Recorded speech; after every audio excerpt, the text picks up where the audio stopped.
Krishna, Hare Hare, Hare Rama, Hare Rama, Rama Rama, Hare Hare.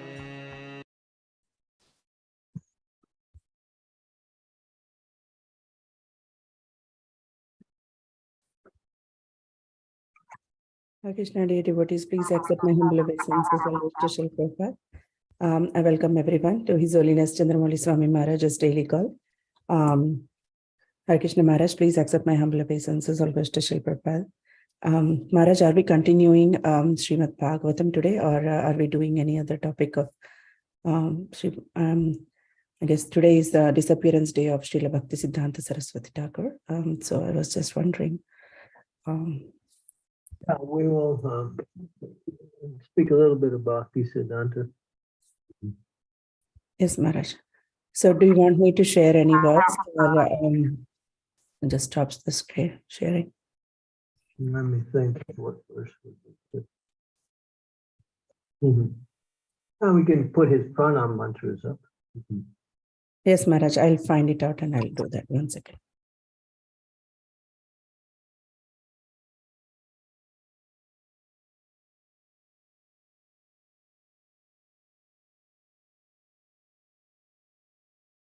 Okay, take your time.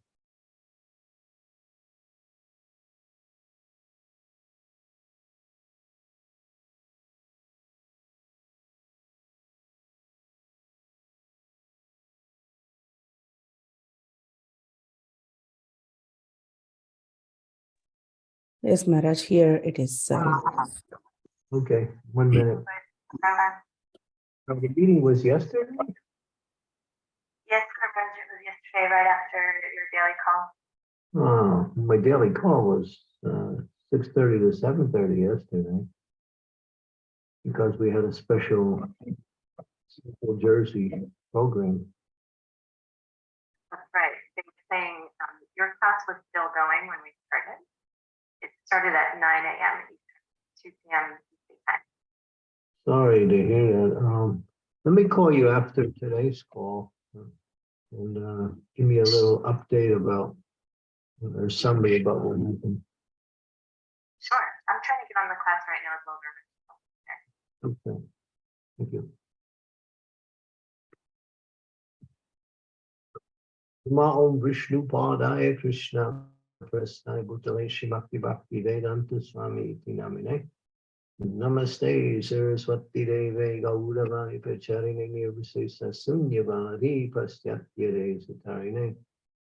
Om Vishnu Padaya Krishna Prasnaya Bhutale Shri Bhaktisiddhanta Saraswati Iti Namine. Shri Varshavanavi Devi Daiti Kripabdaye Krishna Sambandha Vijnanam Daine Prabhave Namaha. Madhura Rojvala Premadya Shri Rupanuga Bhaktida Shri Gaura Karuna Shakti Vigrahaya Namostate.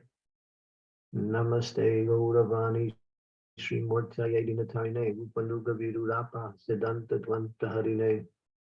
I offer my respectful obeisances unto His divine grace, Bhaktisiddhanta Saraswati, who is very dear to Lord Krishna, having taken shelter of his lotus feet.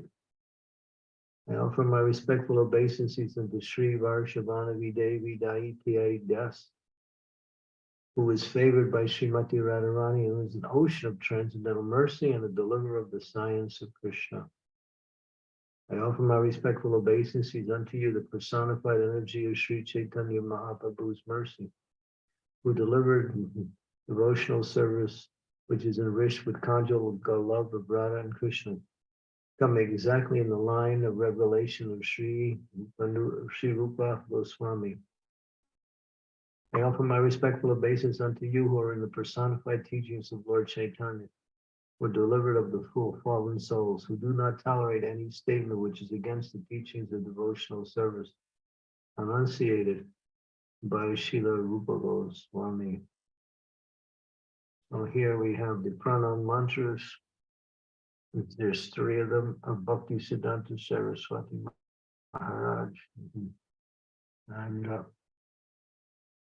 And yesterday we spoke about him. For these who were in the USA, which was the actual disappearance there. In India and in Europe today is a celebration of the disappearance day here. We had a nice ceremony here at the temple. Offered Pushpanjali along with Kirtan, and there was a nice feast for everyone, including the guests. There were many guests also. So yeah, Bhaktisiddhanta Saraswati is deemed a ray of Vishnu.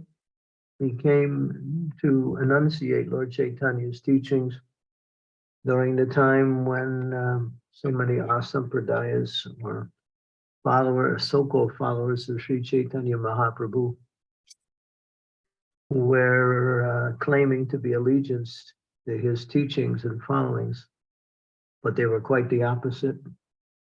Alo, Balo, Jad Goswami, Saki Beti, Gauranga Nagari, Nityananda Vamsa.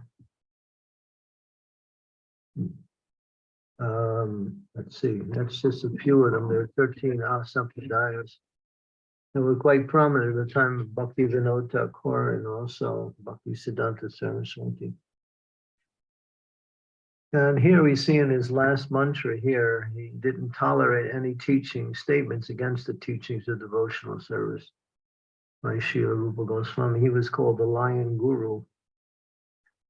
Sometimes he would even physically accost some of the Mayavadis and shake them up and chastise them by telling them that they were cheaters and knew nothing about spiritual life. He was such a fearless preacher that there was even plots to kill him, which were unsuccessful. But this is the nature of a dynamic preacher. They make enemies from those who are envious. We see that even in today's society when you get a very powerful preacher. Even those who claim to be devotees of the Lord become envious of such a person and find ways to criticize them or tear them down, or even make up stories about their character which are untrue. This is the way of the world. The material world is a miserable place. It's a horrible place. It's made for, it says that the living entity falls from the material world because of their envy from Lord Shri Krishna.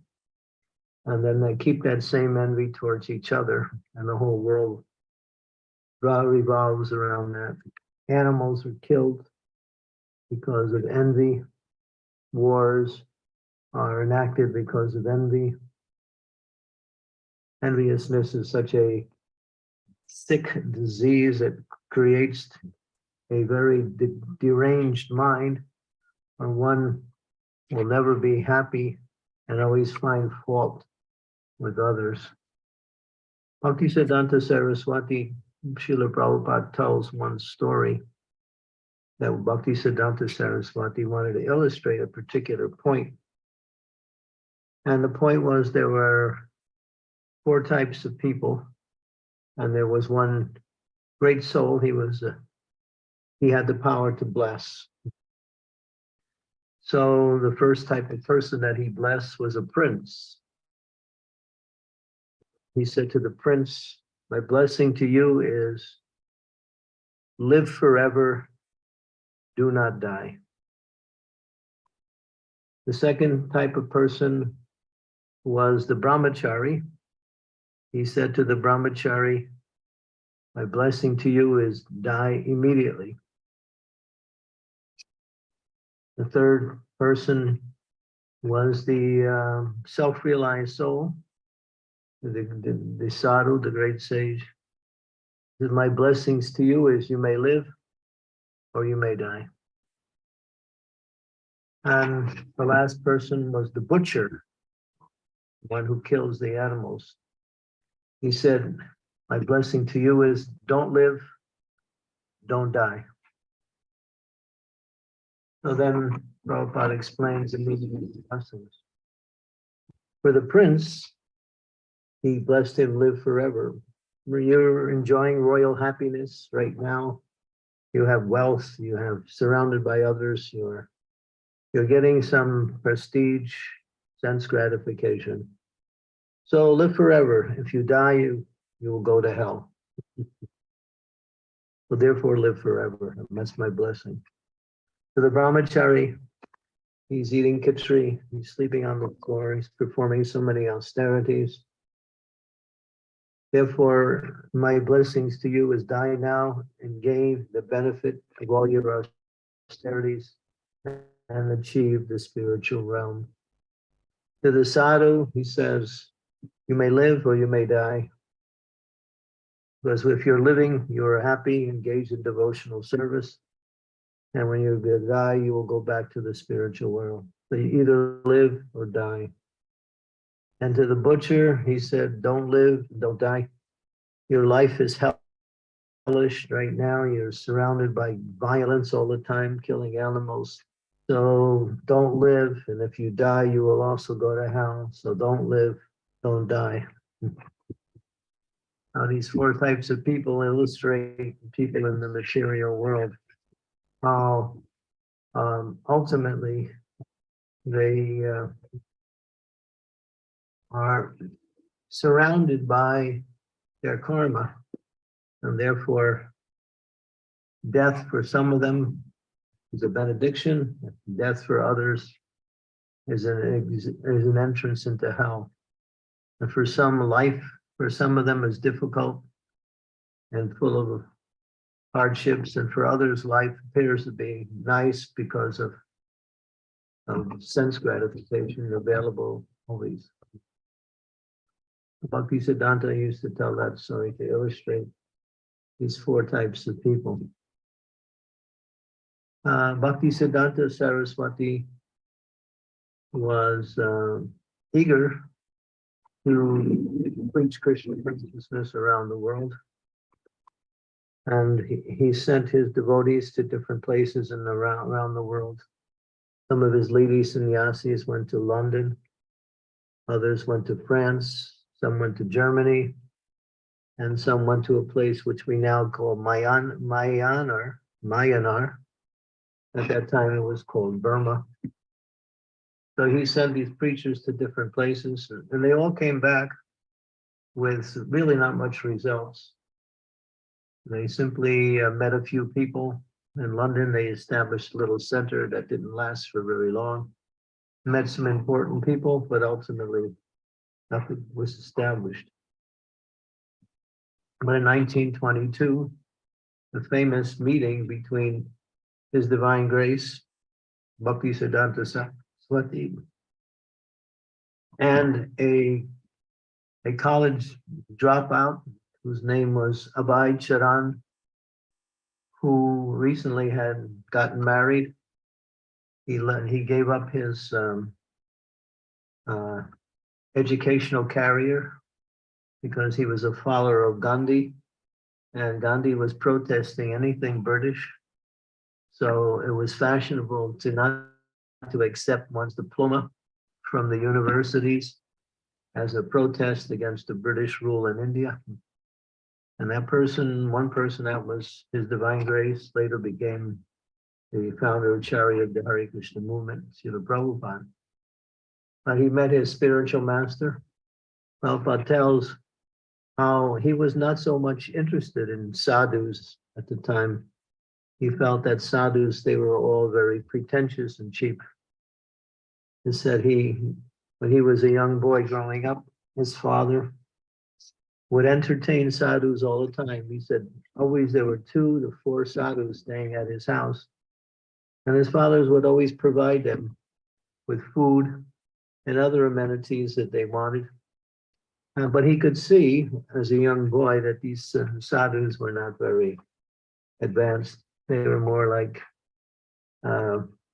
asadhus, more like in name only, presenting themselves in the dress of a sadhu, were more interested in taking advantage of the renounced order by living on the expense of others. But so one day, when his friend, Narendranath Mulak, who was also his cousin brother and a friend, they were walking along, and Narendranath Mulak said, "My dear Abai is a very wonderful saintly person. He's giving a lecture tonight. Why don't we go and hear? He speaks so nicely about Sri Chaitanya Mahaprabhu." And our Srila Prabhupada, who at the time was just a newly married person, he had been married for a year. He just began his business in the pharmaceutical companies. He said, "I know all about these sadhus. I'm not interested. You go." But his friend, as Prabhupada describes, grabbed him by the arm and dragged him. "Come, you'll find it very interesting." So he came, and then they came, and it was on the rooftop on Uttadhansha Junction Road in Calcutta. Place is still there. Now it's under the auspices of our society, the ISKCON Society. He recently got the building after many years of financial wrangling, you might say, various types of efforts to get the building. We finally bought it. It cost quite a lot of money, but we wanted it because that was the place where the Hare Krishna movement began. When our Srila Prabhupada came up on the rooftop, there was Bhaktisiddhanta was sitting in the raised seat, and there were a few devotees listening to his lecture. Both of these fellows came and they offered their obeisances. And as Prabhupada was accustomed to offer obeisance to a saintly person while he was down, Bhaktisiddhanta Sarasvati immediately looked at him and said, "You are a very intelligent young man. You should take Lord Chaitanya's teachings to the Western world." Prabhupada describes his experience hearing his future spiritual master speak like that. And immediately he got up and he started to speak. And he said, "Well, that is very nice, but we are the dependent movement. We are under the British rule. First, we need Swaraj, freedom from the British. Then our voice will have some effect." Bhaktisiddhanta immediately smashed that argument and said, "This political party, that political party, Lord Chaitanya's movement has nothing to do with and is transcendental to all the political rules that are on the time. It is something that cannot wait. It is the need of the time." And so Prabhupada describes it, I was defeated, and I was happily defeated. And of course, later on, some of the members of Bhaktisiddhanta came to Srila Prabhupada when he had his pharmacy in Allahabad, and they commissioned him to engage in fundraising for their projects and also do preaching. And Prabhupada was very good at leading kirtan, so he would arrange programs and lead the kirtan for the disciples of Bhaktisiddhanta. And then they would have programs, and then they would do some fundraising. So that's how Prabhupada actually got connected with his spiritual master. Srila Prabhupada said that I didn't have much association with my spiritual master. In fact, I must have met him only about 10 different times. But he gave me an instruction in 1922, and in 1935, just prior to his leaving the world, it was actually in 1936, Bhaktisiddhanta Saraswati left the world on January 1st, 1937, 5:30 a.m. in the morning on the first day of the year 1937. And just before that, he again met our Srila Prabhupada at a place called Radhakund. And in his meeting with our spiritual master, Srila Prabhupada, Bhaktisiddhanta was in quite a anguish state of mind. They had just received a gift of the beautiful marble building in Calcutta in the area called Bagh Bazaar. Before, the devotees were living quite simply in ordinary huts and traveling and preaching everywhere. Just now, one very rich merchant who was very favorable to the movement presented this very elaborate marble building for the ashram. And the devotees were eager, and Bhaktisiddhanta accepted the offering. But what happened was, once they had this building, they started to fight amongst others. Well, I want this room. No, you can't have this room. I want this room. This room is for me. And so that was causing much disturbance in the mind of Bhaktisiddhanta, that there was a lot of infighting. Now that they had this opulence, before when they were living simply, they worked together nicely. You see that also in our Krishna consciousness movement. And Srila Prabhupada started the movement. He started very small, 26-second Avenue, just a storefront, and a few people were coming. Gradually, more and more people were coming. And everyone was more or less interested in hearing about Krishna consciousness and having association with Srila Prabhupada and learning about the science of Krishna consciousness.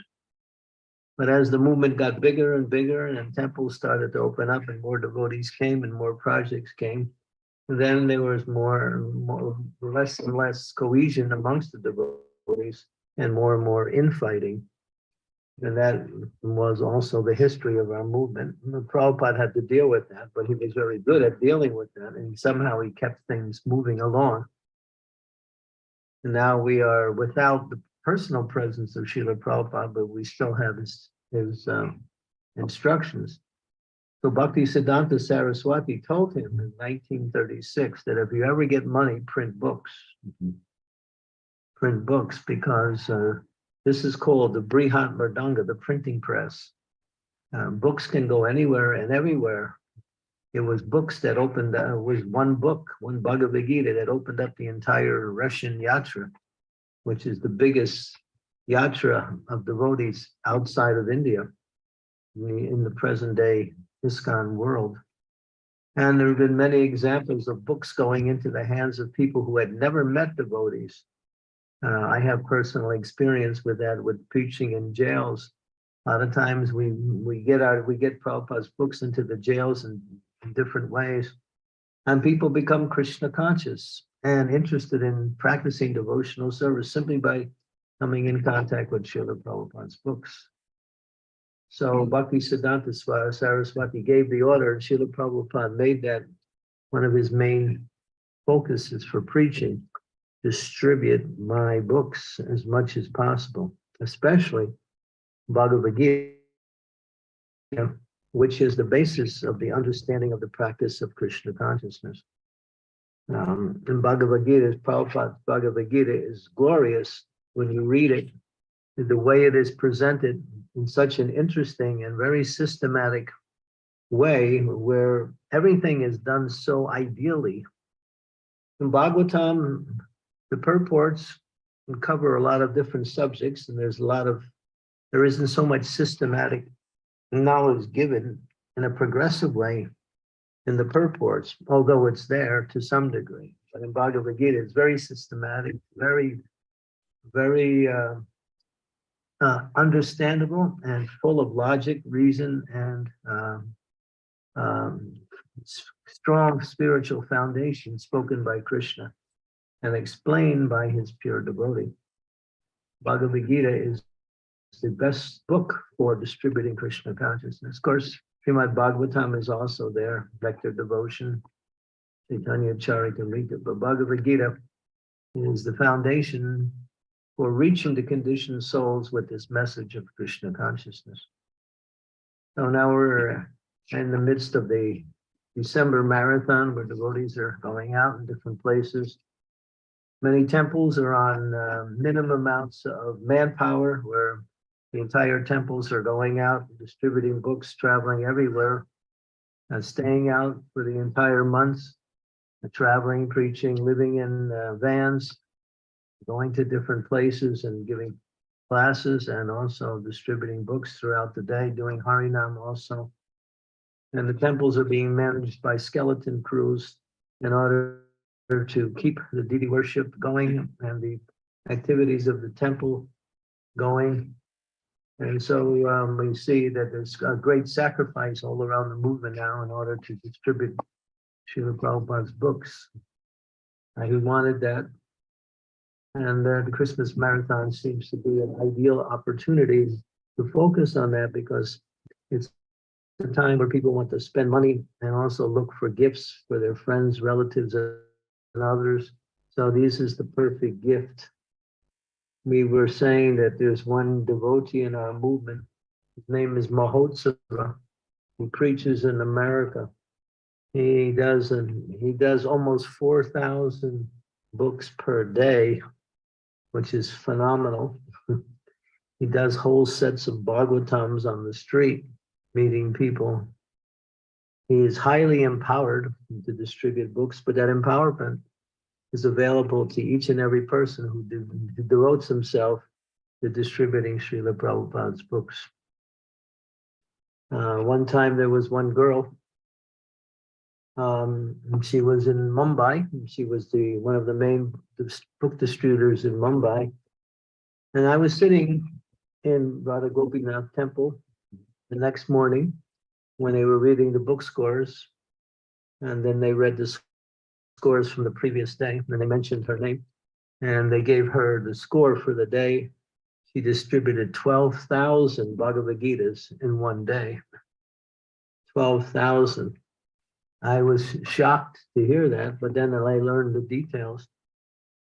She was going from business to business, and she met one businessman who owned a huge factory where they had more than 12,000 workers in the factory. And so he was inspired by her approach, and therefore he bought 12,000 Bhagavad Gitas and distributed to each and every one of his employees. So this book distribution is interesting. We have an example also in how the devotees never give up, despite the fact that it's cold sometimes and people are not interested. Still, they're out there distributing books. And every once in a while, they meet an interesting person who becomes so overwhelmed with the fact that they receive books and that they are so grateful for that. And in their gratitude, they're always glorifying Krishna consciousness and the books they have received. So, so Bhaktisiddhanta Sarasvati he planted that seed of book distribution, and Srila Prabhupada watered it and made it one of his main forms of preaching and spreading Krishna consciousness. As Srila Prabhupada says, the best form of preaching is book distribution. He said, what is the use of your 3-minute speech? If they get a book, their life is automatically blessed, changed. Mm-hmm. So here's a few examples of stories of book distribution. So Bhaktisiddhanta Sarasvati was, and he himself wrote 61 different periodicals and books on different subjects in Krishna consciousness. His writings are quite erudite.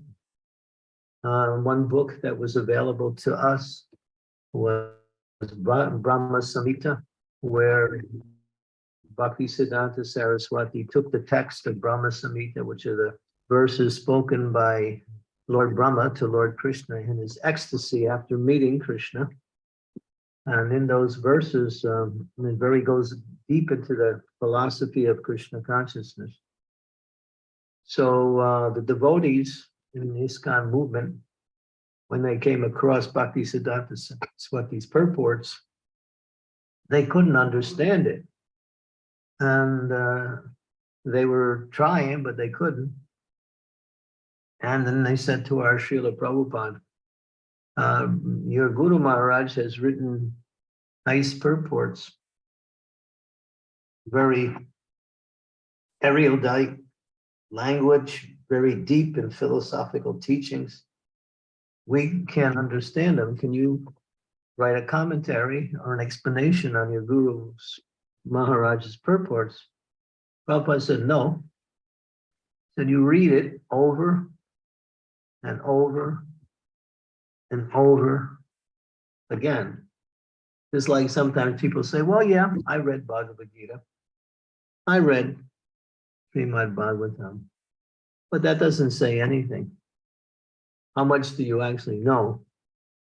how much can you take that knowledge and apply it in your life and benefit from it? How much do you really understand? And can you speak it also? If you really have read it, you should be able to speak it and explain it, at least in some simplified form of explanation. So, Srila Prabhupada has told us that yes, print books, but also read and study these books, because these books are made for the devotees. And when the devotees understand the books and can speak the books and can inspire others to take up Krishna consciousness through their preaching, that is perfection. And so we should regularly read these books. Now is the month of December. It's the time for distributing them and for reading them. There may be more time because of the winter season, especially in the Western countries, where there is less travel and people have maybe more time on their hands. So we can also spend more time reading and studying these books and having programs amongst the devotees. Sadhu Sangha, Sadhu Sangha, Sarva Sastri Hoy Labamata Sadhu Sangha, Sarva Siddhi Hoy. So this is a great mission, and those who take part in this mission in an active way will understand what is Krishna consciousness and receive these blessings of Sri Chaitanya Mahaprabhu, who enunciated this Krishna consciousness movement through the Harinam Sankirtan movement. And Bhaktisiddhanta Sarasvati Thakura came in order to reestablish in a very powerful way Lord Chaitanya's teachings. There is one verse, Priti Viti Achi Anaga Aligram Moy Prachar. Can't remember the last few words. But that verse says, Chaitanya Mahaprabhu speaks the verse and says, in every town and village, my name will be glorified. So when that was first heard by people in India, they thought every town and village means every town and village in India. Sorry, Pachai Hor Mor Nam. Thank you. But no, it didn't mean just every town and village in India, and then every town and village around the world. So this is a great opportunity, because right now the world is in a very precarious situation. And transcendental knowledge is the means by which people can be rescued from the horrors of material life and reestablish themselves in their constitutional position as devotees of the Lord, along with the Sankirtan movement of chanting the Hare Krishna Maha Mantra. These two programs are the essence of Sri Chaitanya Mahaprabhu's teaching. And Bhaktisiddhanta Saraswati, we should understand that he was the person who took Lord Chaitanya's movement and spread it around the world.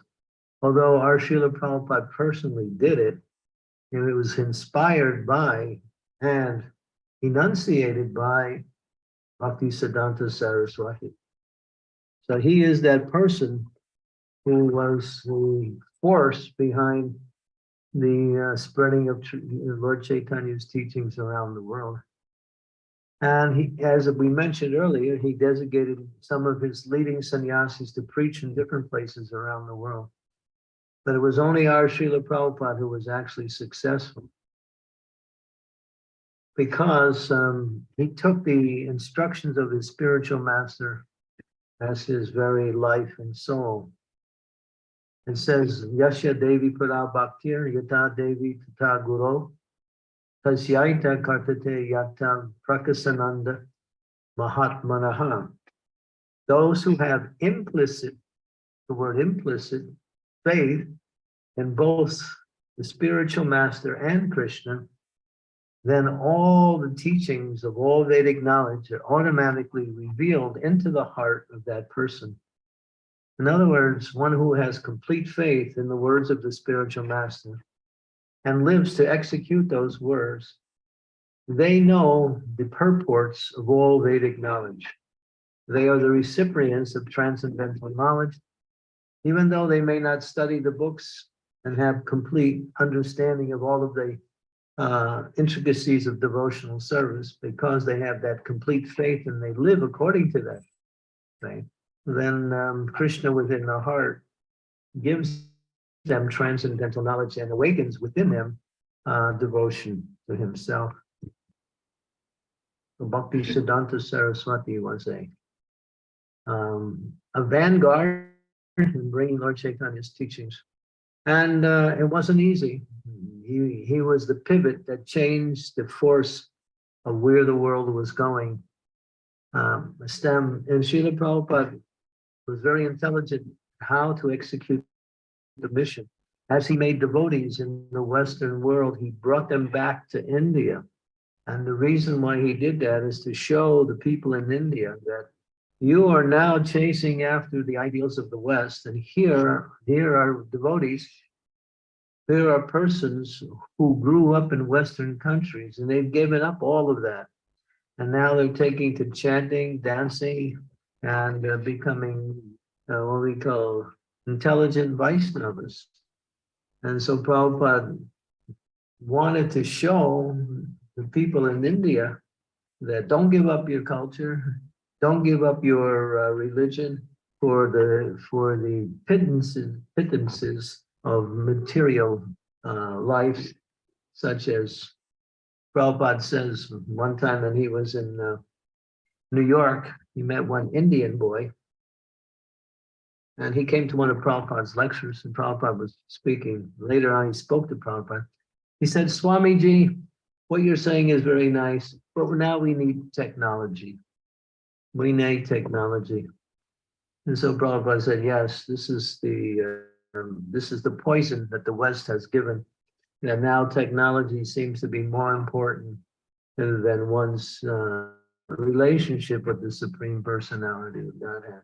Living according to some kind of so-called comfort based on electronic gadgets, which are simply very expensive to keep, and at this time cause a lot of sicknesses and illnesses. Yeah, and also social disintegration.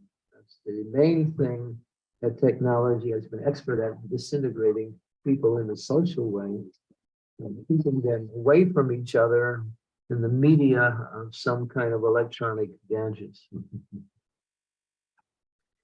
Okay, so this is a little bit about everything that I could think of tonight.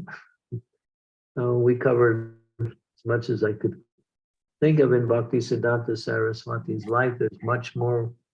Yesterday, if you hear the recording yesterday we went through his whole life, describing his birth and all of his achievements. And so we wanted to add a little bit to his teachings in the form of what his mission was all about, which is the same mission that we are in. It's an extension of Bhaktisiddhanta's mission to spread Krishna consciousness in every town and village. Hare Krishna. Thank you so much, Guru Maharaj, for such a wonderful class, explaining about such a glorious life of Srila Bhaktisiddhanta Saraswati Thakur. And on this Disappearance Day, we always have to remember his contribution and his movement and Gaudiya Vaishnava philosophy, which we gave. Thank you so much, Guru Maharaj. Dear devotees, if you have any questions or comments or realizations, you can please go ahead, and it would be very nice if you can turn on your cameras. Maharaj can see everyone. Thank you so much.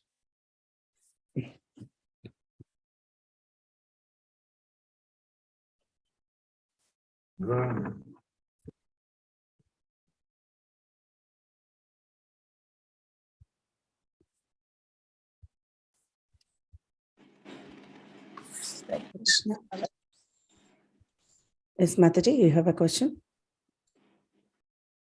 No. Krishna?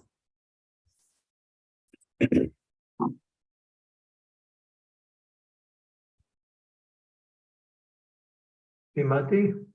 Yes, good Maharaj. Yeah, even I'm thinking So, Guru Maharaj, I have a clarification to make. So in this December marathon month, we are distributing Bhagavad Gita to anyone we find, or maximum we try to give Bhagavad Gita. But Krishna says in Bhagavad Gita 18.67, don't give this confidential knowledge to those persons who are not austere or devoted like that. So how can we understand this, Maharaj? Yeah, it says this knowledge is meant for the devotees. Mhm. The non-devotees can't understand it.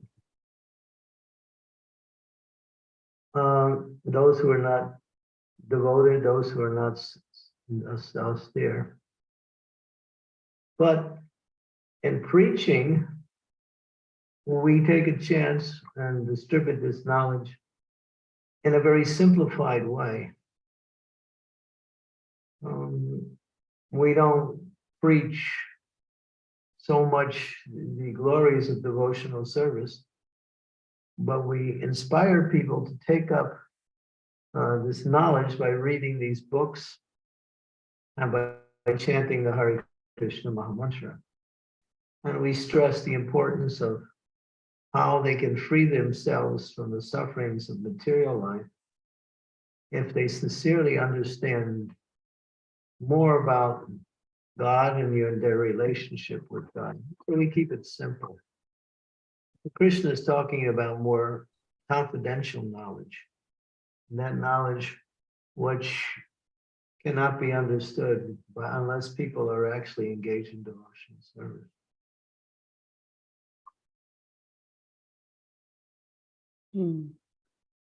Yeah, but sometimes I feel, Guru Maharaj, that if we give directly Bhagavad Gita to the new people, so will the philosophy will be like a little bit heavy for them, or how will they be able to get interest to read the book directly? We have many examples, yeah. Hmm. Many times, not all the times, but many times the person who receives the book is not the person who benefits from that book. Hmm. It may be their relative, a friend, or someone else.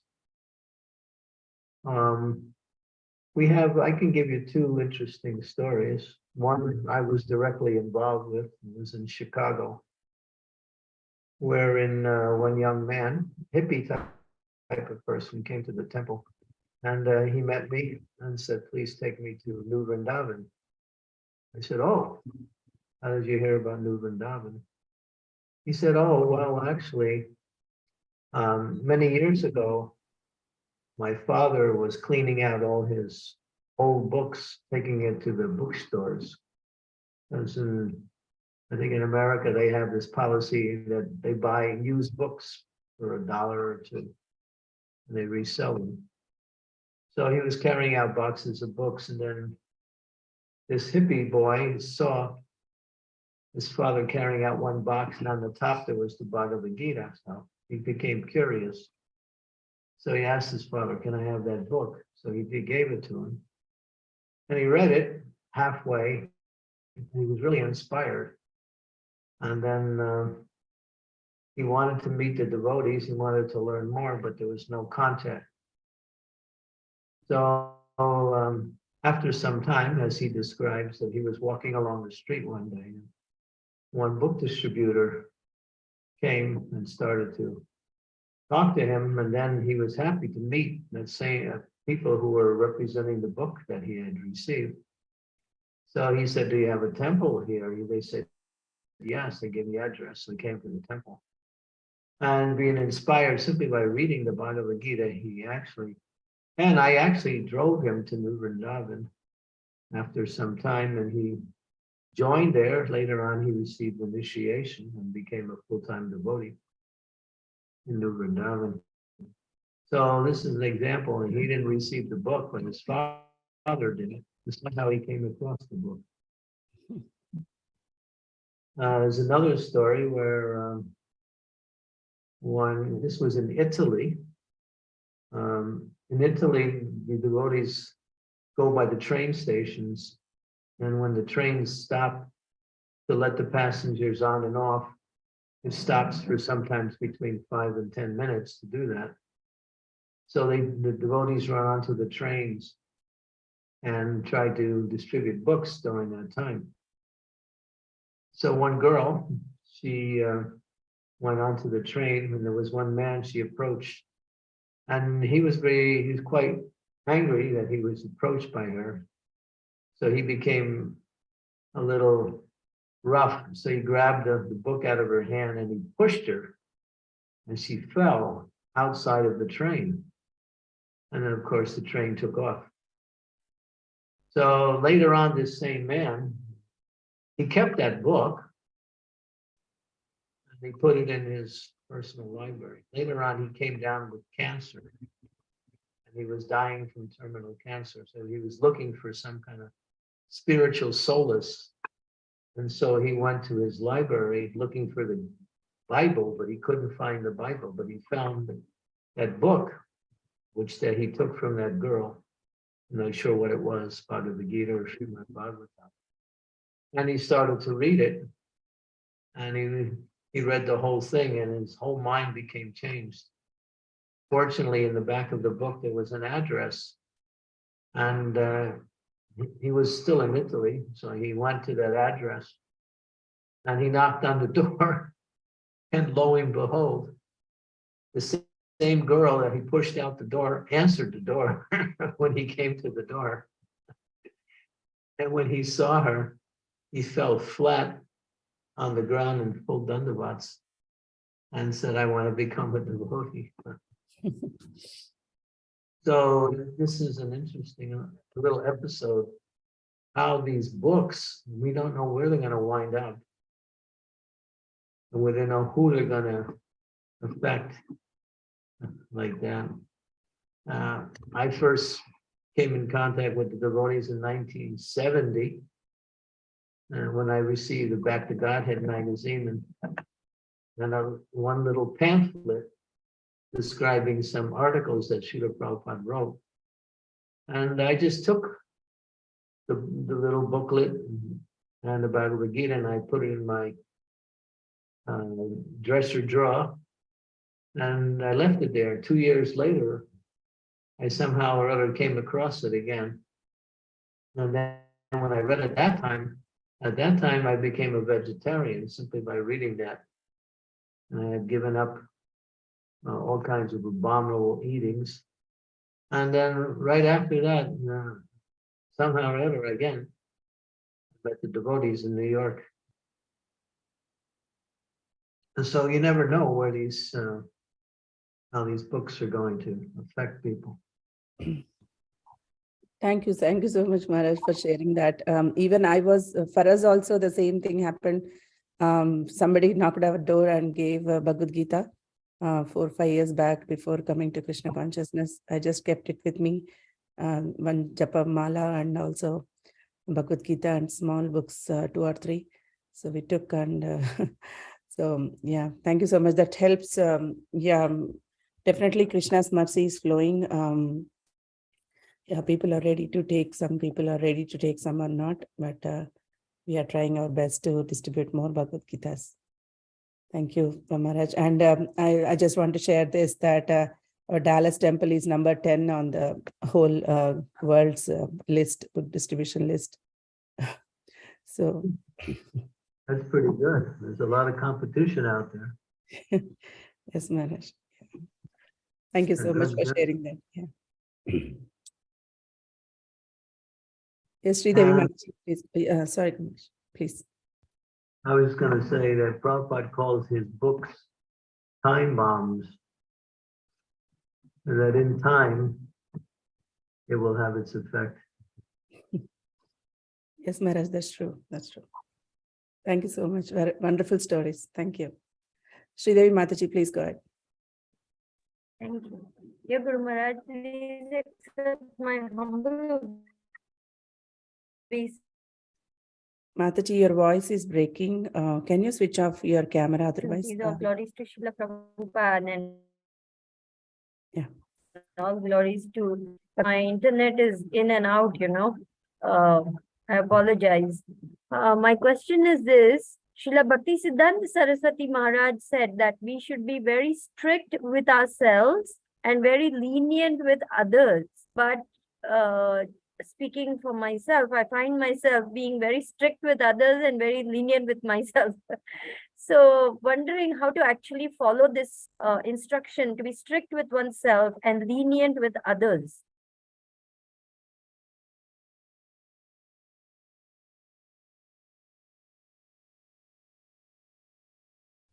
Krishna, I think we lost. Srimati, was my question clear? Yes, Mataji, yes. I think, yeah. I didn't hear any of it. You have to repeat it. Yeah. Mataji, can you repeat or shall I repeat? Mataji is asking that Srila Bhaktisiddhanta said to be strict with ourselves and lenient to others, but Mataji is saying that we behave like opposite. So how to do that? She is asking. That's your perception.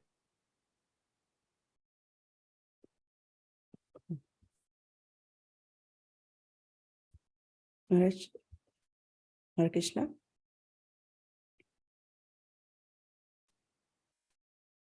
What did Guru Maharaj say, Srimati? Srimurtaye Dinatarine Cut. Durapa Siddhanta Dvanta Harine. He's glorified for smashing any philosophical teachings that are contrary to Srila Rupa Goswami's teaching. That's not in contrary to being lenient with others and being strict on oneself. To allow pretentiousness in the name of devotional service to be accepted and to be propagated. Srila Prabhupada also, his pranam mantra was Namaste Saraswati Deve Gauravani Pacharine Nirvishesa Sunyavadi Paschatya De Sitarine. That he came to the Western world to destroy voidism and impersonalism. Prabhupada preached strongly against these. Bhaktisiddhanta Saraswati preached very strongly against this. Even in members of our movement, we preach against people who are, trying to present this knowledge in the wrong way or in a twisted way. Prabhupada couldn't tolerate that. He got that from his spiritual master. So it has nothing to do with that statement.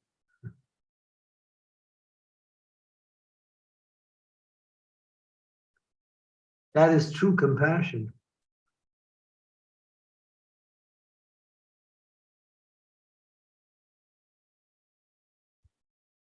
Maharaj, actually, we missed the beginning part of your answer. Your internet was a little slow at the time. But anyway, thank you so much for explaining. Mataji, do you have any further question or is it okay? No, that's quite clear that philosophy is not to be compromised. I got that part. Is not to be compromised. I got that part. Thank you. Thank you, Mataji. Scarlett Mataji, you have a question? Yes, please. Hare Krishna, please accept my humble obeisances. All glories to holiness and all glories to everybody else here. I remember yesterday, I'm very, very, very anxious because yesterday I heard that you answered it to a question that someone says it's wrong. Not everybody should distribute books, and I'm not yet initiated. I have been in movement only for a year, and I heard that it can give the karma, some kind of karma. So I'm very, very, very anxious since yesterday. I thought, is it wrong that I'm distributing? I don't preach. I just say, I got my answer from these books. So I distribute perfect question, perfect answer together with Bhagavad Gita. And the only thing I said, I got all my question answered in these books. So do I get bad karma because I'm not initiated yet? I never said that. I don't know how you read that into anything I said. I never spoke anything like that. Anyway, if you're distributing books, that's fine. It was someone, her name was Susan, asking question about distributing and it going to give some kind of karma. To answer to the Susan's question. Oh, the answer had nothing to do with distributing books. It talks about those who are preaching and their behavior is not good. That's Okay. So it has nothing to do with distribution. all. Your behavior is greater than the philosophical teachings. Of course, I understand that. Yes, of course. Thank you. People will see the behavior first. Thank you, Mataji. Dear devotees, any more questions or comments or realizations you want to share?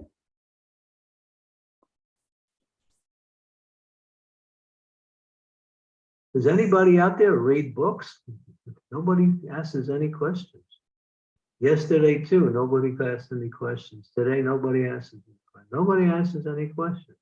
You guys out there read or what? It's like nobody reads.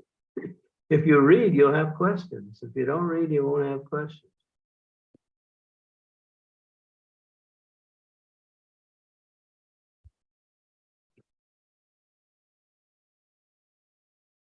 Hare Krishna. Nobody reads. Yeah. Okay. Yeah. Very much. I just want one more clarification. Like, so we have Guru Parampara. So how important, like, so kids, for example, they know only Srila Prabhupada most of the time, and they chant these pranam mantra prayers, and they do some chanting. But how important is, like, we have to educate them, right, about the previous Guru Parampara and also pranam mantras, Maharaj? Yeah. Doesn't say that you should not educate people. Anything. Krishna. Hare Krishna, Maharaj.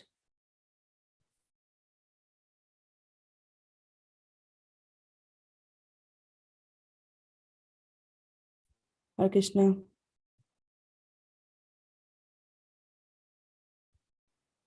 I think we lost Maharaj.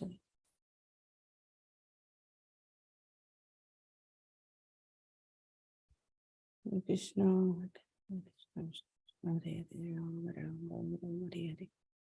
Hare Krishna, Krishna Krishna, Hare Hare, Hare Rama, Rama Hare Hare. Hare Krishna, Hare You're Krishna. trying to educate someone to try to see what is best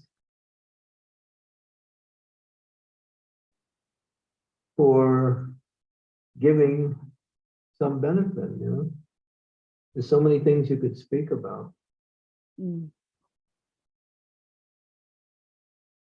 You have to know your audience. It's called adhikar. Adhikar means knowing what to say to the type of people you're talking to.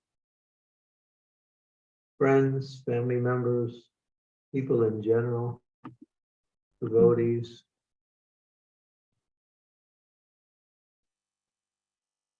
Yes, Gurmaj, yeah, it comes in the practice, I think. Yeah, once you start preaching. Yeah. Thank you, Maharaj. Thank you. You always tell people to chant Hare Krishna. Yeah. That's always, that works, you know, everywhere. Yeah. Thank you, Maharaj. Thank you. Okay. Anybody has any more questions or comments? Scarlett Mataji has raised her hand. Yes, yes, please. I have read a book that it talk about the Guru Parampara, and that Bhaktisiddhanta Sarasvati Thakur has continually is Srila Prabhupada, but then B.R. Siddhar Devi Goswami. So do these two have different teaching or what? Ooh, what two are you talking about? B.R. Siddhar Dev Goswami, B.S. Govinda Devi Goswami Maharaj, and Srila Prabhupada. Are their teaching different? Do I get to read both of them? Better to stick with Srila Prabhupada's books. Okay. The Prabhupada said, if you say anything different than what he has said, you'll become confused. Okay. So there is different there. There may be. Okay. Okay. I understand. Thank you. Archana Siddhi Mataji, you have questions? Yes, yes. Hare Krishna, Gurudev, please accept my humble obeisances. All glories to Srila Prabhupada, all glories to Srila Bhaktisiddhanta Sarasvati Thakur. Gurudev, I don't know, I think I heard in a lecture or I read that before Srila Bhaktisiddhanta Saraswati Thakur got initiated from Gaur Kishore Das Babaji Maharaj, he was already initiated by his own father, Srila Bhakti Vinod Thakur, and I don't remember if I think he initiated him by giving him his Kurma deity. Is that is? That's when he was. That's when he was about 10 years old, 7 years old. 7 years old. He received that mantra, the Kurma mantra. And he also taught him to chant the Hare Krishna Maha Mantra, also initiated him into chanting of the Nrsinga mantra. But it was Bhakti Vinod Thakur who encouraged strongly Bhaktisiddhanta to take initiation from Gaur Kishore Das Babaji Maharaj. He was the one that pushed him in that direction. Mm-hmm.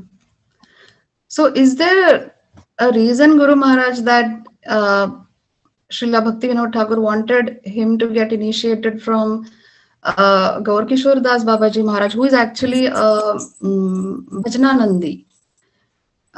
So the moods are different, right? Yeah, we used to ask that question in our discussions. The answer always was that although he was a Bhajananandi, he initiated a person who was in the mode of preaching.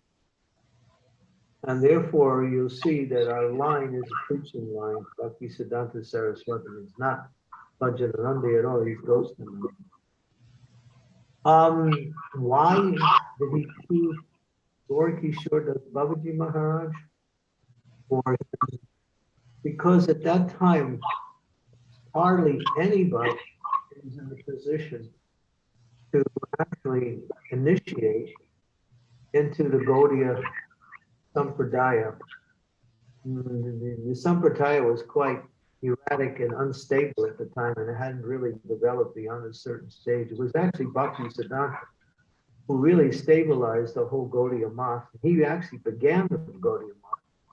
Before then, it was just some different devotees who were initiating different people. There wasn't any systematic line of teaching at that time. Charanan Radhacharan Das Babaji Maharaj was also quite famous. But he also deviated slightly, and Bhaktisiddhanta Saraswati had an argument with him also about chanting various mantras. But I believe, this is philosophical speculation, that he saw that he was the only qualified person to give initiation at the time. He didn't see anyone else. Hmm. It wasn't a process of elimination. It was that Gorky Shodavati Maharaj used to come to the lectures of Bhaktisiddhanta Thakur and sit in the back and just sit there through the whole lecture and not say anything and listen. And he would come regularly. So Bhaktisiddhanta Thakur started to recognize that this person is actually a great personality. So he pointed him in that direction. And I don't think there was anybody else that he could have recommended at the time that would feel satisfied with it. That's why I think he chose Bhakti Gorky Shodavati Maharaj. Yes. Yeah, thank you, Guru Maharaj. Yeah, I was thinking about it for a long time, but I didn't want to, question like why, because there must be something that Bhakti Vinod Thakur must, but this answer really satisfied me today. This was in my mind for a long time. Thank you so much. Yeah, if you read the history, you'll find there's more details. Yeah. Anahita. Yeah, Anamataji. Hare Krishna, Guru Maharaj, please set my humble basis, all glories to Sri Prabhupada. I have a question which I hope isn't a silly question. But I have been struggling with, I used to read like at least 10 minutes a day, like the Srimad Bhagavatam at night, but I'm finding it a bit hard because of work and then with Nayana, and then when I get to bed, I'm just like, right, I'm going to read. And then the thing I want to read is something a bit easier. So I tend to go to spiritual warrior books with BT Swami, because I find that it's a little bit easier to read at the night, but I think I know the answer anyway. But I want to make sure I get back into the routine of reading again, at least 5-10 minutes of them a day. But I wanted to know, why is there, because when I read the spiritual warrior books, I really can hear BT Swami, and like I feel like they live through each books. But what's the difference between, obviously it's Srila Prabhupada's, but what's the difference between reading and the benefits of reading this Srimad Bhagavatam and Bhagavad Gita compared to other gurus' books? Well, other gurus' books are based on the teachings of Bhagavad Gita and are explained to people who are of a certain mentality, who may not be able to approach Bhagavad Gita or Srimad Bhagavatam. This is part of our tradition. It is that the devotees of Srila Prabhupada are meant to write books on Krishna consciousness based on the books of Srila Prabhupada. That's our tradition. The Goswamis did that also. They wrote books on the teachings coming from other great personalities. They wrote commentaries, they wrote critiques, explanations like that. So that's our history. So Bhaktisiddhanta Swami is speaking to people who can't understand it in a very, he comes from a philosophical, psychological perspective. His knowledge is encased in psychology. All of his books are centered around psychology and the psychology of the philosophy, which people like and find it easier to understand and more relevant to their situation. I'll give you an example in my own personal life where I was in London and I was going to the temple in Soho Street, and I would stay at Bhaktisiddhanta Manor, and I would take the car ride to Soho Street in the morning. for class. So one day after my class, I was being driven back to Bhaktisiddhanta Manor. And my driver was telling me, he was saying, we were talking, he said, it's this friend of mine, he was coming to the temple in Soho Street, but after some time, he stopped coming. And then he came across Spiritual Warrior 2. And after reading that book, it reawakened his Krishna consciousness, and he came back and started to come to the temple again. So this is an example of a person who was inspired by Bhakti Tirtha Swami's books, because he simplifies it, but he encases it in psychology, which is a certain mindset that people might become attracted to without changing the philosophical teachings. Prabhupada said, my books, referring to Bhagavatam, Bhagavad Gita, Chaitanya Charitamrita Nekadu, he said, my books are the law books for the next 10,000 years. The Srila Prabhupada's books are the foundation of all of the knowledge in Krishna consciousness in a direct way. And those of us who follow Srila Prabhupada, we are meant to also write books based on his books and explain the same teachings to different types of audiences. And that is because not everyone can approach these books and understand it and practice it. So therefore we have different classes of people who are on different levels of understanding. So it's preaching according to time and place and candidate. That's our tradition. So, but just when you were speaking, I was thinking, one of the easiest books to read at night before taking rest is Krishna book. Because mostly Krishna's sweet pastimes in Vrindavan, with highlighted with a little bit of philosophy to give this some embellishment to the leelas. So always recommend.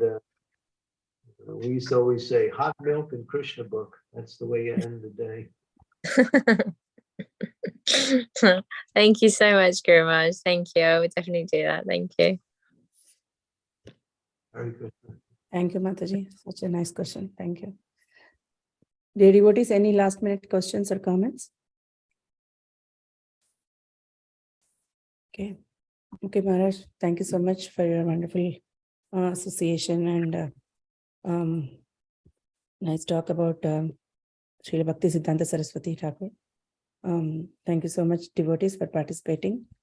See you all tomorrow in another class of Maharaj. Thank you so much. Hare Krishna, Srila Prabhupada ki jai, Srila Bhaktisiddhanta Saraswati Thakur ki jai. Thank you so much, everyone. Hare Krishna. Jai. Hare Krishna. Thank you very much for today. Hare Krishna. Thank you. Thank you, Guru Maharaj. Hare Krishna.